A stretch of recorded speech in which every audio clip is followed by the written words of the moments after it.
What is up, YouTube? So today we're talking about the Roland SPD-SX. I did a lesson on this thing a while back and you guys had a bunch of questions, and one of the main questions I got from all of you was, how do you run backing tracks on a Roland SPD-SX? So I'm going to walk you through the 3 different ways you could run click track or backing tracks on the Roland SPD-SX. Now, before I start, I know there's a lot of ways you can run backing tracks. You can run it off your phone from a metronome app, you can run it from Ableton Live, you can run it from your computer on any other software.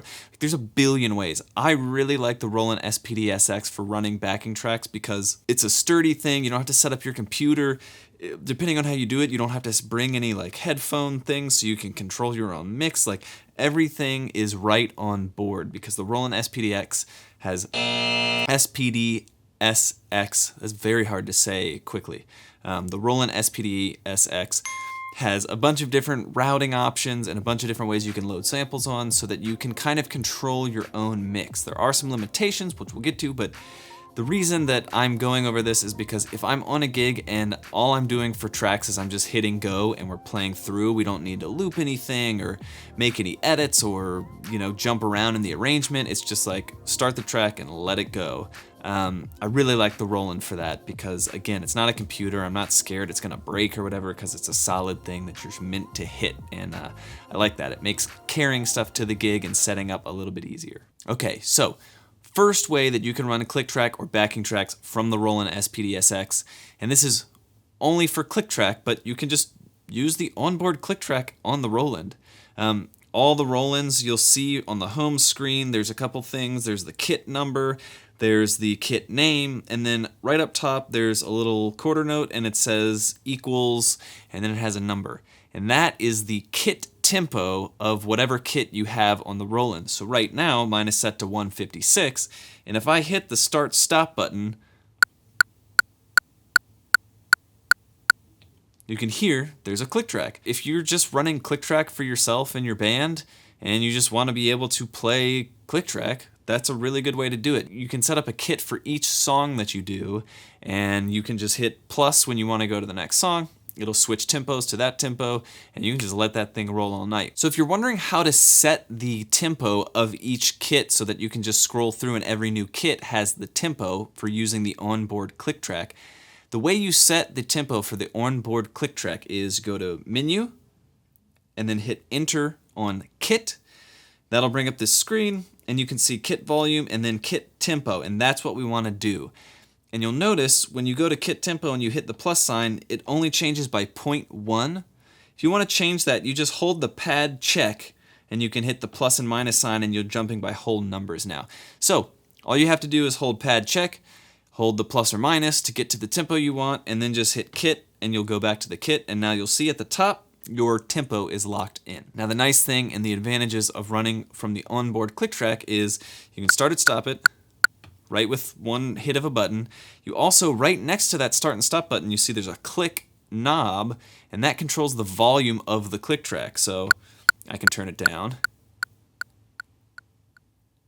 or I can turn it up.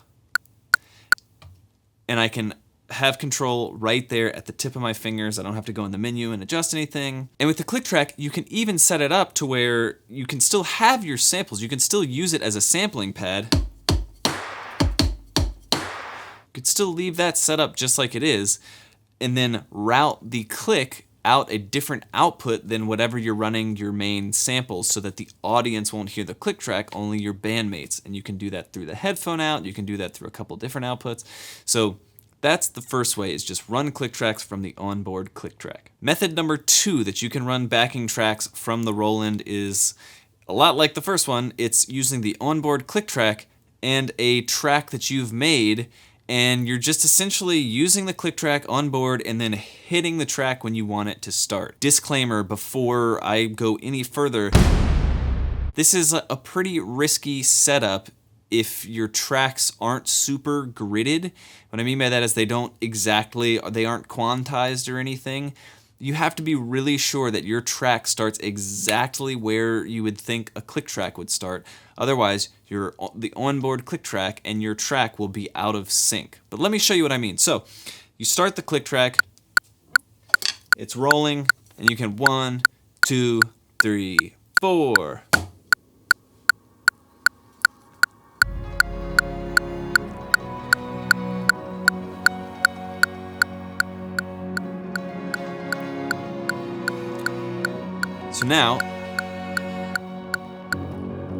So as you can hear, the click track happened, I let it roll for a second, and then I hit that pad, and then the track faded in. It is all determined, those two things are acting totally separately. So I'll show you again what could happen if you're not super precise with this.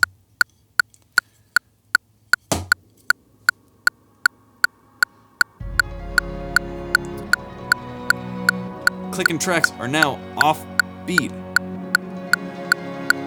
So I have to kill click. So now the piano and the click are not locked up.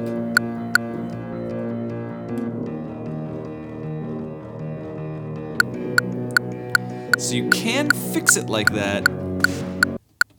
You can fix it like that, but if you start a track and it's off, and then like that piano part is a doom doom doom doom doom doom, and it's kind of hard to tell where the downbeat is. So you can do that. You can run your click track and then start the track whenever and hope that they're in sync. And you know, if your track is at 156 BPM and the click track is going at 156 BPM, you know, as long as you're starting the track right with the click track, you'll be fine. And yes, you do have the ability to kind of stop the click if it's a little weird and then restart the click, but to me this is just a little bit of a headache. The nice part about doing it this method, although it's kind of risky as far as a timing thing goes, the nice thing about this is that you do have total independent control of the click volume.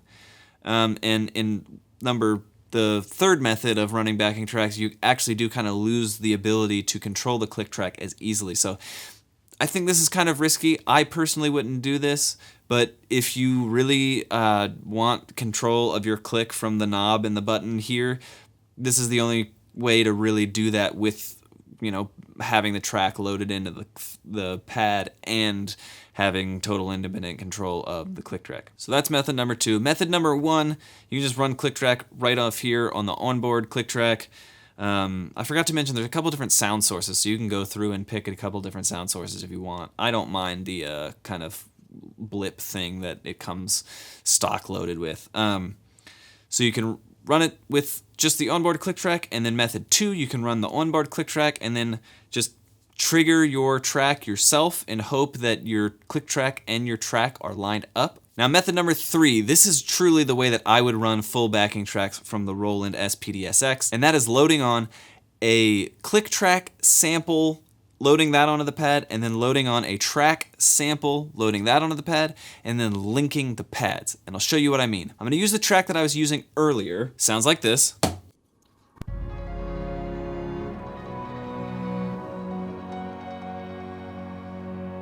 In Logic, when I made this track, I also programmed a click track in Logic, and I exported the click track by itself, and I loaded it onto another pad, and I'll play that now. 1, 2, 1, 2, 3, 4.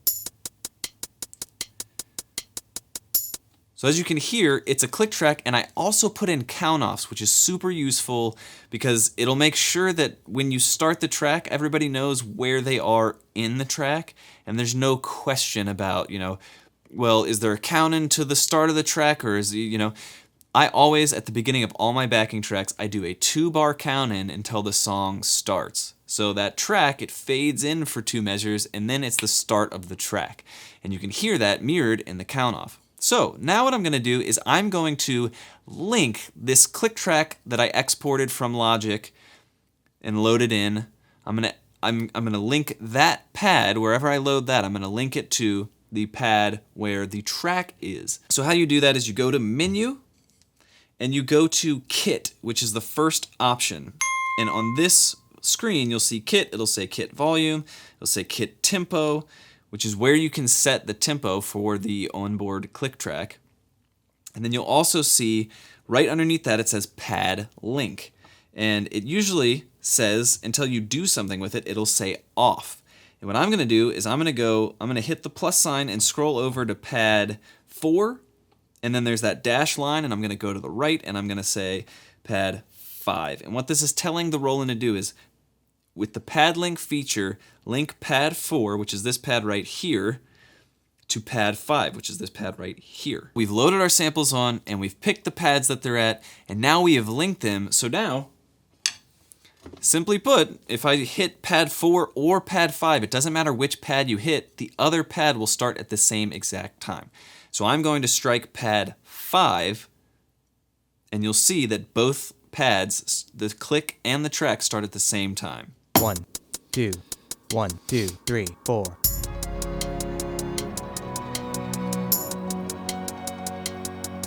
I can hit 4 and it'll do the same thing. 1, 2, 1, 2, 3, 4.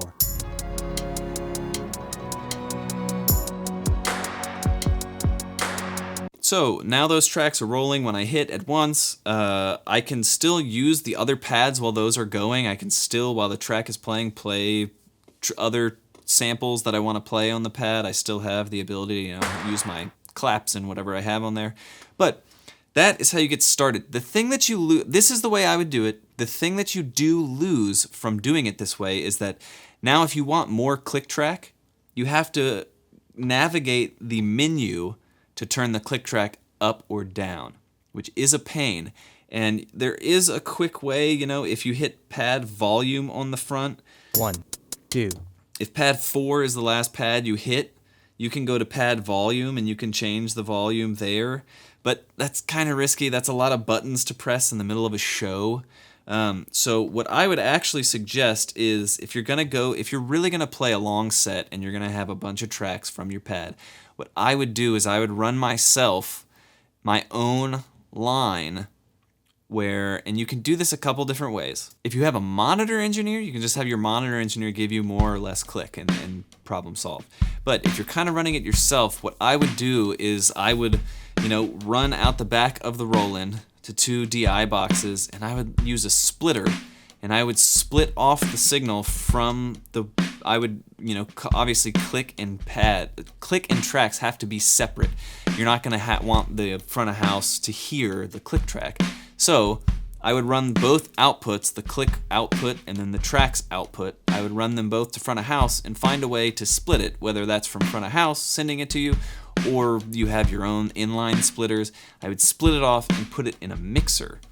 And I would have that mixer right next to me so I could independently control how much I'm hearing, So controlling the volume of the click is all going to be dependent on how you run your in-ears. So, you'll just have to, whatever the situation is, maybe get a little clever about problem solving. If you have more questions about that, it can get in depth. If you want, I can maybe do a lesson on that at some point, because running your own mix is kind of a cool topic and there's a ton of different ways you can do it. But those are the 3 methods. You can run click track from the onboard click track that's provided by the Roland SPD-SX. Method 2, you can run the click track onboard sound and also sync up your tracks just by triggering them yourself and hitting them and hoping that the onboard click and the tracks are synced up. Or method number 3, my personal favorite, you can load in separate pads for your click track and your backing track and link those pads, and then you're off to the races. When you hit one of those pads, the click and the tracks will fire at the same time. Always be synced. Does create a little bit of a scenario to work through with how you control the click volume for yourself, but that's going to change, like I said, depending on what situation you're in. But number 3 is, I think, the best option. So that's it for this one. Those are my 3 ways that you can run click and backing tracks from the Roland SPD-SX. If you want to know more about the Roland, put it in the comments what you want to see. If you want other drum lessons, whatever, put it in the comments. If you like this lesson, if you've liked other lessons, hit subscribe. It would be awesome if you could also hit the notification bell. I'm coming out with new stuff all the time, videos every single week. And seriously, put your stuff down in the comments. I reply to the comments. I read the comments. I want to know what you all want to see, because I make these videos for you, not for me, for you.